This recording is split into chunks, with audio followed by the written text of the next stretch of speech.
బయట దొరికే sweet corn onion సమోసాని ఇంట్లోనే చాలా సింపుల్గా టేస్టీగా చేసుకోవచ్చు. ఎలా చేసుకోవాలో చూసేద్దాం రండి. ముందుగా 2 కప్పుల మైదా తీసుకొని అందులో కొంచెం ఉప్పు, కొంచెం ఆయిల్ వేసి కలిపి చపాతీ పిండిలో కలుపుకొని పక్కన ఉంచుకోవాలి. తర్వాత ఒక మిక్సింగ్ బౌల్ తీసుకొని అందులో కొన్ని ఆనియన్స్, కొన్ని బాయిల్ చేసుకున్న స్వీట్ కార్న్, కొన్ని దొడ్డటుకులు తీసుకోవాలి. అట్లానే ఇందులో కొంచెం కరివేపాకు, ఉప్పు, మీకు టేస్ట్కి సరిపడా ఉప్పు, కారం, పసుపు, కొంచెం చాట్ మసాలా ఉంటే కూడా వేసుకోవచ్చు. అలాగే కొంచెం ధనియాల పొడి కూడా వేసుకోవాలి. మొత్తం వేసుకున్న తర్వాత మంచిగా కలిపి పక్కన ఉంచుకోవాలి. ముందుగా కల్పించుకున్న చపాతీ పిండి తీసుకొని చిన్న చిన్న బాల్స్లా చేసుకొని సన్నగా అయితే చపాతీలు చేసుకోవాలి. చాలా సన్నగా చేసుకోవాలి. తర్వాత పెంక మంచిగా వేడైన తర్వాత మనం కొంచెం చిన్న అంటే ఒక 5 సెకండ్స్ అట్లా చపాతీ వేసి 5 సెకండ్స్ అటు ఇటు కాల్చుకుంటే సరిపోతుంది. మరి అంత ఎక్కువసేపు కూడా కాల్స్తే మంచిగా ఉండదు. ఒక 5 సెకండ్స్ అయితే సరిపోతుంది. ఇట్లా అయితే మనకు సరిపోతుంది. ఇప్పుడు ఈ స్లైడ్స్ అన్ని ఎడ్జెస్ అన్ని కట్ చేసుకొని ఇట్లా షీట్ లాగా కట్ చేసుకొని పక్కన ఉంచుకోవాలి. ఒక 2 స్పూన్ల మైదా తీసుకొని అందులో కొంచెం వాటర్ వేసుకొని కలిపి పక్కన ఉంచుకోవాలి.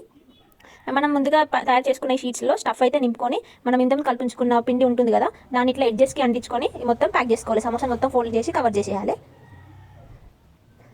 ఈ విధంగా అన్ని కవర్ చేసుకున్న తర్వాత డీప్ ఫ్రైకి ఆయిల్ పెట్టుకొని ఈ మంచిగా డీప్ ఫ్రై చేసుకుంటే సరిపోతుంది.